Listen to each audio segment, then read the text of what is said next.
السلام علیکم دوستو، ہماری آج کی اس ویڈیو کا عنوان ہے اپوزیشن کی بڑھتی ہوئی پریشانی، مشکل حالات اور اہم فیصلے۔ عمران خان کا وزیر اعظم رہنا ان سب کے لیے کیوں خطرناک ہے؟ تو آئیے ان معاملات پر ایک نظر ڈالتے ہیں۔ عمران خان کا وزیر اعظم رہنا اپوزیشن کے لیے کیوں خطرناک ہے؟ بلاول بھٹو کہتے ہیں کہ عمران خان کا وزیر اعظم رہنا نہ صرف جمہوریت بلکہ معیشت کے لیے بھی خطرہ ہے۔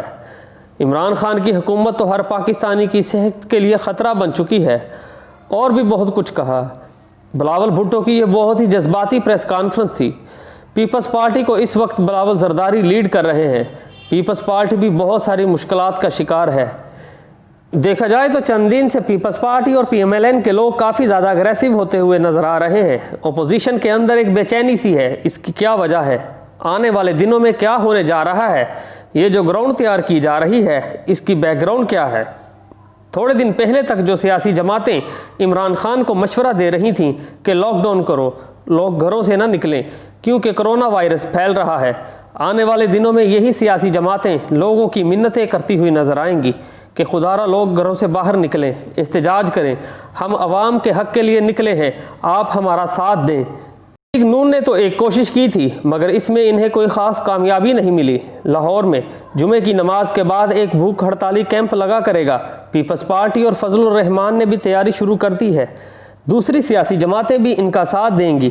آخر یہ سب اچانک سے کیوں ہو رہا ہے؟ اس کی کیا وجہ ہو سکتی ہے؟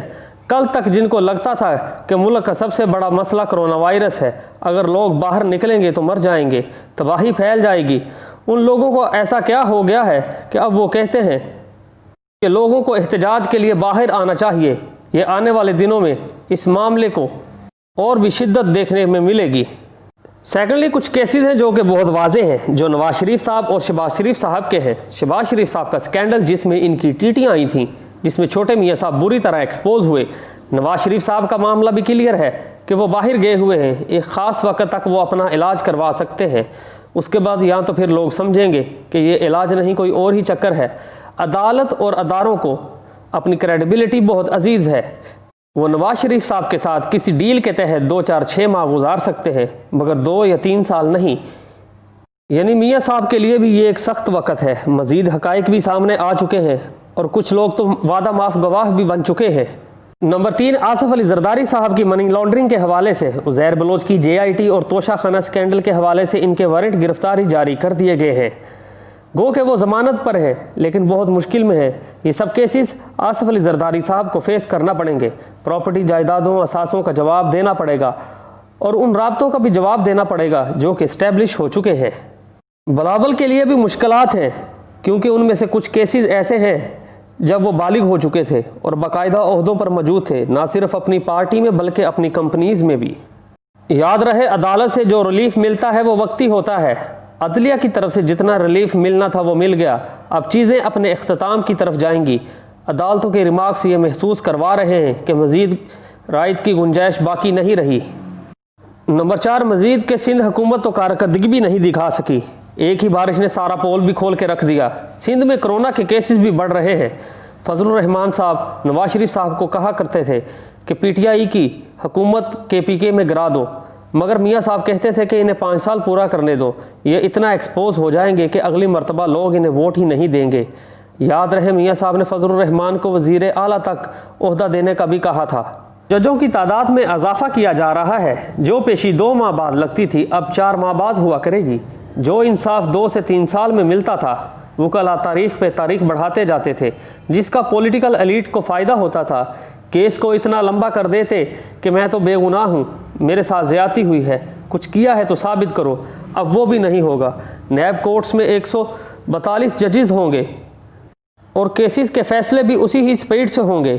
یہ سب سیاسی جماعتیں اس وقت کو روکنے کے لیے ایک اتحاد بنا رہی ہیں۔ اگر تو یہ عمران خان کی حکومت میں کر لیتے ہیں تو ان کی جان بخشی ہوگی، اگر نہ کر سکے تو پھر ان سب کے لیے یہ مشکل وقت ہوگا۔ نمبر 6، ایک بات تو قابل ذکر ہے کہ پہلے مغربی ممالک کا اثر رسوخ پاکستان پر زیادہ تھا، اسی لیے ہمارے لوگ یورپ، امریکہ، سوئٹزرلینڈ میں اپنے اثاثے رکھتے تھے، مگر اب ان کے اثرات کافی کم ہو گئے ہیں، حتیٰ کہ سعودی عرب اور UAE کے بھی پاکستان پر اثرات کافی کم ہو گئے ہیں۔ کچھ دوسرے ممالک کے اثرات بڑھ رہے ہیں، یعنی ترکی، چائنا، رشیا، ایران کے ساتھ ملاقات میں بہتری آ رہی ہے۔ پچھلی قیادت کے مغرب میں اچھے تعلقات تھے، مگر موجودہ حکومت مندرجہ بالا ممالک کے ساتھ تعلقات میں بہتری لا رہی ہے۔ امریکہ اس وقت پاکستان کو اپنے بلاک میں واپس لانے کے لیے کیا کیا لالچیں دے رہا ہے، اس کا پھر کبھی ذکر کریں گے۔ تو دوستو، یہ تو تھیں وہ سارے معاملات جس کی وجہ سے یہ ساری سیاسی جماعتیں ایک نقطے پر اکٹھی ہو رہی ہیں۔ دوستو، مزید اپڈیٹس کے لیے ہمارے چینل کو سبسکرائب کریں۔